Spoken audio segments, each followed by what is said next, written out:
TikTok says the United States government is now at war with the First Amendment because of the looming TikTok ban. And that's just one of the zingers TikTok included in its newly filed opening brief to the United States Supreme Court to try and stop the TikTok ban in just a few days. The brief is 56 pages long, and yes, I read the whole thing. Here's what you need to know. The brief opens by talking about the Protecting Americans from Foreign Adversary-Controlled Applications Act, which is the law that said either ByteDance, TikTok's Chinese-based parent company, needs to divest or sell TikTok to an acceptable U.S. buyer, or face a ban in the United States on January 19th. TikTok says the government has already conceded in court that Congress passed the law partly based on the fear that the platform's American publisher could be indirectly pressured by China to alter the mix of content to influence American minds. TikTok says that justification is at war with the First Amendment. In the brief, TikTok argues to the Supreme Court that the U.S. government and Congress just went way too far with this law. Congress said it was necessary to force ByteDance to sell TikTok or face a ban because of a national security threat. Though Congress has never provided any evidence of what the actual threat is, all they'll say is it's classified. By the way, TikTok hasn't even seen this supposed evidence either, and even called out the government in this brief to the Supreme Court, basically telling the government by not providing the evidence publicly, it's a red flag that maybe Congress isn't being transparent about their real motives. That's why TikTok argues this law isn't about national security at all. TikTok claims it's really about content lawmakers don't like.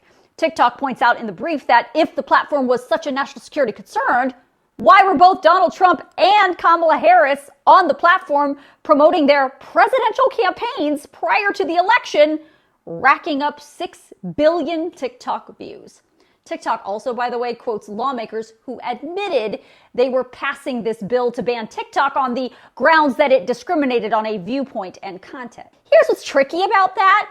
While the government does have wide power when it comes to national security, the First Amendment of the United States Constitution is also pretty powerful, and the First Amendment forbids the government from stifling your speech. No local, state, or federal government can silence you, and if lawmakers are claiming that they don't like content on TikTok, TikTok's brief says that looks an awful lot like a violation of the First Amendment. TikTok also says the Protecting Americans from Foreign Adversary-Controlled Application Act flies in the face of a similar ruling the Supreme Court just issued in the last term in the case of Moody versus Net Choice. In that case, the Supreme Court ruled that the states of Texas and Florida could not moderate content on social media platforms because they felt like conservative voices were being stifled.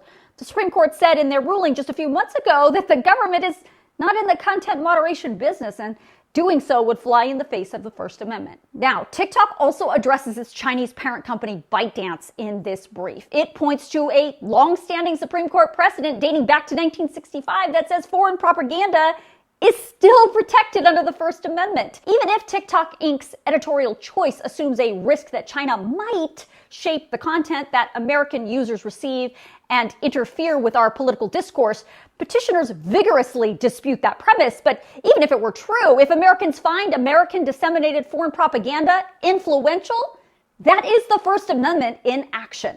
TikTok argues even if Congress is going to die on the hill that TikTok is a national security threat, this law is just doing too much. Government cannot so burden speech without even considering less restrictive alternatives. And TikTok says the government just put the pedal to the metal and forced this law, divestiture, and ban when maybe they could have taken a less severe approach, especially since it involves the First Amendment. Congress could have instead slapped a warning label on the platform instead, but banning it?